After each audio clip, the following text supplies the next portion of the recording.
Hi everyone, this is प्रभात। जैसा कि मैंने आपसे कहा था कि मैं पॉलिटी पढ़ाऊँगा आपको। सो आज से हम पॉलिटी शुरू कर रहे हैं। तो सबसे पहले हम पढ़ेंगे पर्सपेक्टिव से, उसके बाद हम मेंस के पर्सपेक्टिव से भी चीज़ों को करेंगे, लेकिन पहले हम प्रीलिम्स के पर्सपेक्टिव से चीज़ों को कवर करेंगे। तो प्रीलिम्स के पर्सपेक्टिव से अगर देखें तो कुछ इंपॉर्टेंट टॉपिक्स है जिसको कवर करना पड़ेगा, जैसे like basics of constitution, fundamental right, DPSP, fundamental duties, parliament, federalism, constitutional bodies, Panchayati Raj, municipalities. So देखेंगे बारी बारी से एक एक चीज़ों को देखते हैं। सबसे पहले हम देखते हैं कि हमारा कॉन्स्टिट्यूशन जो है कैसे डेवलप हुआ था। I mean historical background of constitution.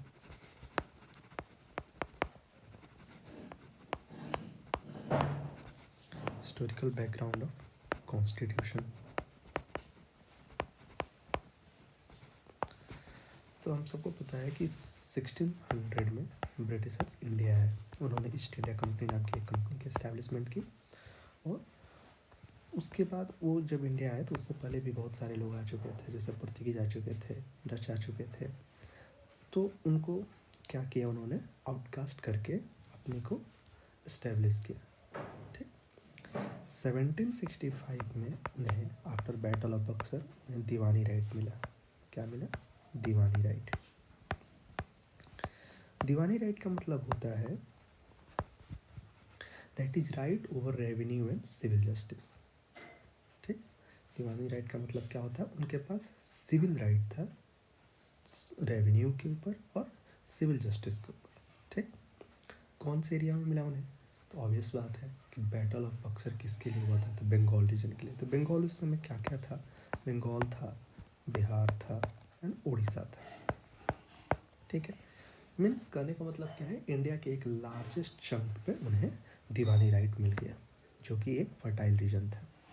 ठीक। तो जब जैसे ही पैसे आए तो उन्होंने अपना ट्रेड बढ़ाया, ट्रेड के साथ साथ उन्होंने इंटरफेरेंस शुरू किया। ठीक है। और धीरे धीरे वो हमारे ही कंट्री को गवर्न करने लगे। ठीक। फिर आता है 1857। सबको पता, आपको रिवोल्ट हो गया उनके विरुद्ध। 1857 के बाद 1858 में क्राउन ने टेक ओवर कर लिया। क्या कर लिया? क्राउन ने डायरेक्ट रिस्पॉन्सिबिलिटी ले लिया इंडिया के गवर्नेंस के लिए। ठीक। और ये अब 1858 से लेके ये क्राउन का रूल 1947 तक चला, जब तक हमारा देश आज़ाद नहीं हो गया। ठीक। तो कहने का मतलब क्या है कि अभी तक हम ये जो था, ये कंपनी रूल का पीरियड था। ये क्या था? कंपनी रूल का था। तो यहाँ तक हम समझ सकते हैं चीज़ों को। ठीक।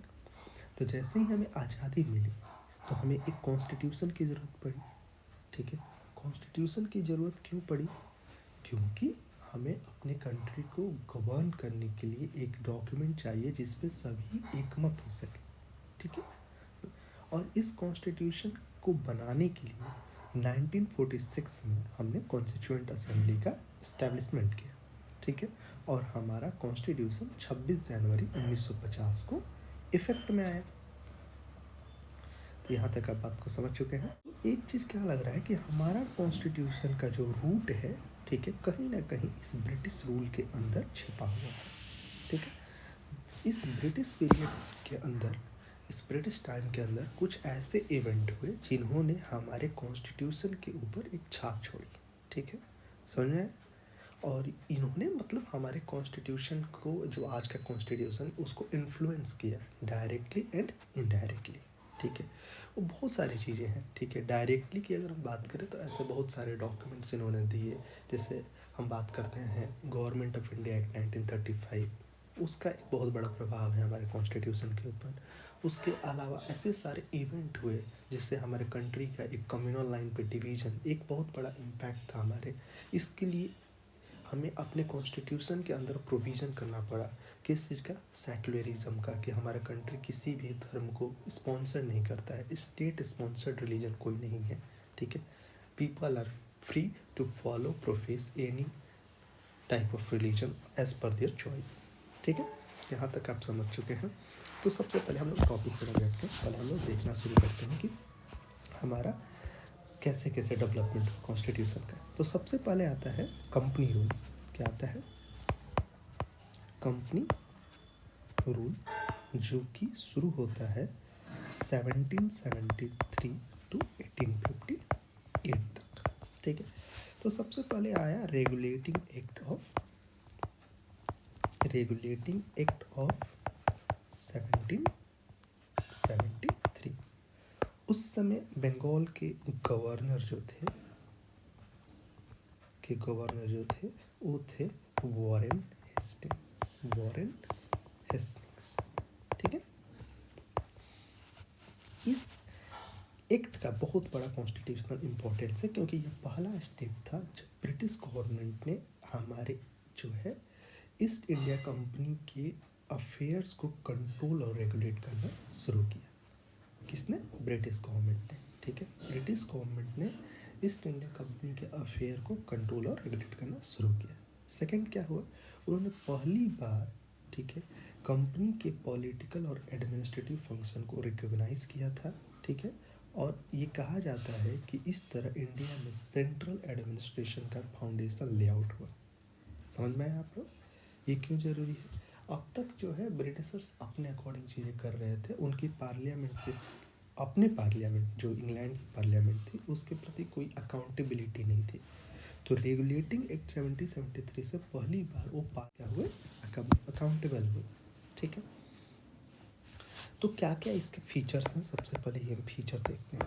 इसका फीचर ये है कि गवर्नर ऑफ बंगाल को गवर्नर जनरल का दर्जा दिया गया। गवर्नर ऑफ बंगाल को गवर्नर जनरल ऑफ बंगाल कहा गया। ठीक है, और उनको एक एग्जीक्यूटिव काउंसिल दी गई जिसमें 4 लोग थे। ठीक है, जो उनको असिस्ट करेंगे। समझ में? नेक्स्ट, गवर्नर ऑफ बॉम्बे और governor of Madras. Governor of Bombay और गवर्नर ऑफ मद्रास को गवर्नर जनरल ऑफ बंगाल के क्या बना दिया गया? सब ऑर्डिनेट बना दिया। क्या बना दिया गया? ये सब ऑर्डिनेट बना दिया। क्यों? क्योंकि ऐसा इसलिए था क्योंकि इन लोगों के पास कोई एक टेरिटरी नहीं थी, बहुत ज़्यादा बड़ी टेरिटरी नहीं थी एज़ कम्पेयर टू बंगाल। ठीक है, तो इनको उनका सब ऑर्डिनेट बना दिया। ठीक है, हालांकि ये जो तीनों प्रेसिडेंसी थी, बॉम्बे, बंगाल और मद्रास, ये आपस में इंडिपेंडेंट थी, लेकिन फिर भी इनके गवर्नर को गवर्नर जनरल ऑफ बंगाल के क्या बना दिया गया? सब ऑर्डिनेट बना दिया। ठीक है, उसके बाद क्या हुआ? 1774 में सुप्रीम कोर्ट इस्टेब्लिश किया गया कैलकाटा। सुप्रीम कोर्ट इस्टेब्लिश किया गया कैलकाटा में सुप्रीम कोर्ट इस्टेब्लिश किया गया। ठीक है, जिसमें एक चीफ जस्टिस थे और एक जो थे 3 जज थे। कितने जज थे? 3 जज। तो अब और क्या हुआ कि कोर्ट ऑफ डायरेक्टर, जो कंपनी के कोर्ट ऑफ डायरेक्टर थे, 24 कोर्ट ऑफ डायरेक्टर थे, जिसको उनके कंपनी के जो शेयर होल्डर्स थे हर साल चूज़ करते थे।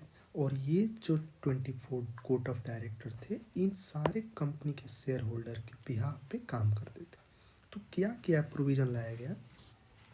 रेगुलेटिंग एक्ट ऑफ 1773 में ब्रिटेन की जो पार्लियामेंट ने बोला कि ये कोर्ट ऑफ डायरेक्टर ब्रिटेन के पार्लियामेंट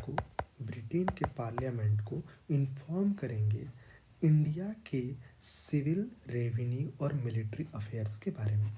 और पार्लियामेंट किसको रिस्पॉन्सिबल होती है? पब्लिक को। तो इनडायरेक्टली कोर्ट ऑफ डायरेक्टर यानी कंपनी जो है वो बताएंगे पब्लिक को कि वो इंडिया में क्या कर रहे हैं, उन्हें कौन सी टेरिटरी एक्वायर की है, उनका क्या सिविल मैटर चल रहा है वहाँ पे, उन्होंने कितना रेवेन्यू जनरेट किया है। ऐसा इसलिए किया गया क्योंकि उस समय ब्रिटेन में अब मांग उठने लगी थी लेसेस फेयर का मतलब होता है फ्री ट्रेड, कि हमें भी ब्रिटेन को के जो और भी मतलब जो कंपनी थी उनको उन्होंने आवाज़ उठाना शुरू किया कि हमें भी अब इंडिया के साथ ट्रेड करने की परमिशन दी जाए, जो कि ऐसा नहीं था। ठीक है, अभी तक ब्रिटेन से सिर्फ और सिर्फ ईस्ट इंडिया कंपनी जो है और क्या कर रही थी, उनकी मोनोपोली थी इंडियन ट्रेड के ऊपर। ठीक है, यहाँ तक आप समझ चुके हैं। तो ये था रेगुलेटिंग एक्ट ऑफ 1773। इसके पीछे बहुत सारी हिस्ट्री है, तो हिस्ट्री क्लास में देखेंगे। अभी हम पॉलिटी के पर्सपेक्टिव से पढ़ रहे हैं, तो क्यों पॉलिटी के पर्सपेक्टिव से चीज़ों को देखते हैं।